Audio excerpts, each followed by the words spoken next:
Hello guys, welcome back to my channel Saje lifestyle. तर तुम्हा सर्वांचे माझ्या नवीन व्लॉगमध्ये अगदी मनापासून स्वागत आहे. तर आज आम्ही सकाळी सकाळी निघालो मोजरीला जाण्यासाठी, जिथे राष्ट्रसंत तुकडोजी महाराज यांचं पवित्र स्थान आहे.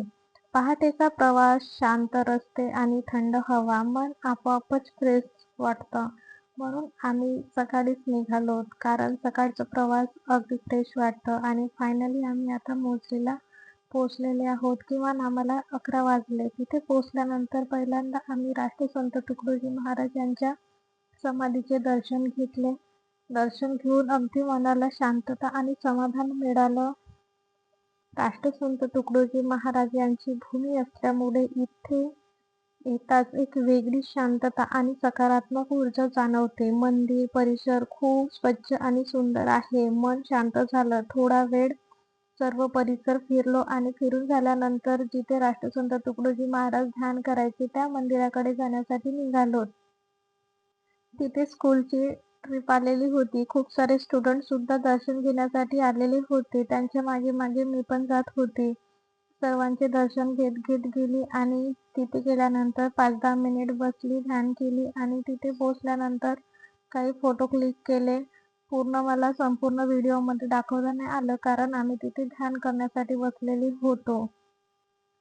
आणि तिथे गेल्यानंतर चला म्हटलं, आलोच आहोत तर काही फोटो घेऊयात. हे माझी ताई आहे आणि दादा आहेत, त्यांच्यासोबत पण काही फोटो घेतलेत. आणि ते झाल्यानंतर पूर्ण परिसर फिरलो आणि छान असे व्हिडिओ क्लिप घेतले, मेमोरीज क्रिएट म्हणून. तुम्ही सुद्धा एकदा नक्की येऊन बघा. राष्ट्रसंत तुकडोजी महाराज यांच्या भूमीवर मनाला अगदी शांतता आणि सकारात्मक ऊर्जा देऊन जातो.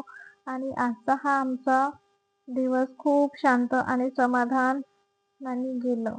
त्यानंतर आमचे सर सुद्धा पूर्ण परिसर मस्त असे बघत होते आणि झाडांना तर खूप मस्त असे चिक्कू आलेले होते.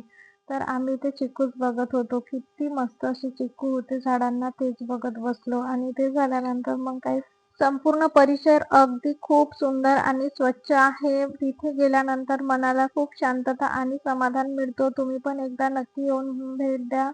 खूप प्रसन्न वाटतो इथे. आणि आम्ही संपूर्ण परिसर बघितलो आणि फायनली आता आम्ही घरी जाण्यासाठी निघालो. तर चला म्हटलं, काही 1-2 फोटो घेऊयात. आणि त्या रस्त्याने जाताना तिथेच राष्ट्रसंत तुकडोजी महाराज यांच्या जीवनावर आधारित काही बुक्स, काही मेडिसिन्स, काही औषधी आणि पूजेचं सामान सुद्धा मिळत होतं. तर चला म्हटलं, आपण घेऊया. म्हणून आम्ही पण तिथलं काही सामान घेतलो. राष्ट्रसंत तुकडोजी महाराज यांच्या जीवनावर आधारित बुक्स वगैरे घेतले. आणि ते झाल्यानंतर मग आम्ही घरी जाण्यासाठी निघालो. तर रस्त्यावर जाताना नागपूर पडतो. तर चला म्हटलं, चिंचोली ह्या प्लेसला भेट देऊन जाऊया. म्हणून आम्ही चिंचोलीला पोहोचलो. बघू शकता किती मस्त असं बुद्ध विहार आहे. एकदा नक्की येऊन भेट द्या. खूप मस्त असं विहार आहे. तिथे पण गेल्यानंतर मनाला एकदम शांतता आणि प्रसन्न वाटतो. हे येतात बाबासाहेब आंबेडकरांच्या विचारांची आणि संघर्षाची जाणीव मनाला स्पर्शून जाते. बाबासाहेबांचे काही मेमोरीज इथे आहे. म्हणून चला म्हटलं, आपण बघून येऊया. तिथलं विहार खूप मस्त आहे. आणि आम्ही गेल्यानंतर मस्त असे काही फोटो घेतले, काही रील्स केल्या आणि मस्त असे दर्शन घेतले. आणि हा म्युझियम आहे. हा म्युझियम सध्या तिथे काम सुरू असल्यामुळे बंदच आहे. आम्हाला त्याचे दर्शन नाही घेता आलं आणि आम्ही थोडे घाईमध्ये होतो. आणि आम्ही सकाळीच निघाल्यामुळे आम्हाला संपूर्ण काही बघता आलं नाही, कारण आम्हाला थोडं उशीरच झालं होतं. तर चला म्हटलं, जेवढं बघता येईल तेवढं बघूया आणि एकदा रिलॅक्सपणे येऊया. आणि आता मी निघालेली आहे. तिथे डॉक्टर बाबासाहेब आंबेडकर यांचे बुक्स, चष्मा, टेलिफोन, टोपी, कंदील, वॉच असे खूप सारे, जे ते स्वतः लिहायचे, वाचायचे, ज्यांच्यावर त्यांनी अभ्यास केलं, त्यांचे कपडे, सर्व गोष्टी तिथे त्यांनी मस्तपणे छान असे फ्रेम करून ठेवलेले आहेत, की मेमोरीज राहाव्या म्हणून डॉक्टर आंबेडकरांच्या.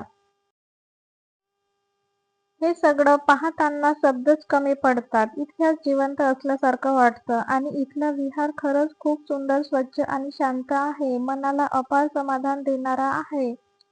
तर असा होता आमचा आजचा प्रवास. तुम्हाला कसा वाटला हे कमेंटमध्ये नक्की सांगा. आणि आता फायनली आम्ही घरी जाण्यासाठी निघालो. तर चला मग भेटूया पुढच्या व्हिडिओमध्ये.